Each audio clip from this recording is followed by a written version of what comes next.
But about 8 years ago, I got an email from a small business owner. And he said, Mike, I do pretty well. I've got a team of 20 people.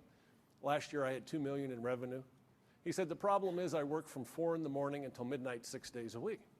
And he said, a year ago, my sister gave me a copy of your book, and she said, look, you're doing well, but you'll never be able to improve because you're a control freak, and you micromanage your team.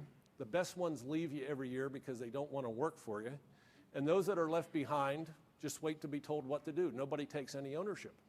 And she says, if you ever want to hope to grow your business, you're going to have to figure out a way to engage your team better. And before you can do that, you need to make the leap from just being a manager to being a leader. And she said, here, read this book. And he told me as he was reading it, it struck him how many hours a day he was spending doing what he called $10 an hour work.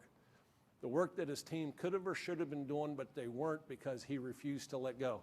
And that's like the gentleman who stood up and said, you know, he's going to start delegating more so that he can do, you know, the high value work. He told me he went out and bought 20 copies of the book. Every weekend, his team would read a chapter.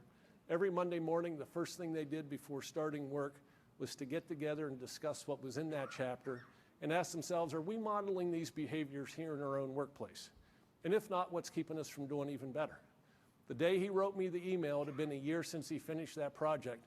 For the first year ever, he didn't lose one associate, and his revenues doubled from $2 million to $4 million. And he said it was because he got out of doing their job. They stepped up to the plate and did it, and it freed him up to do what he called $500 an hour work, like go out and spend more time with his best customers. And to me, that's what leadership is all about.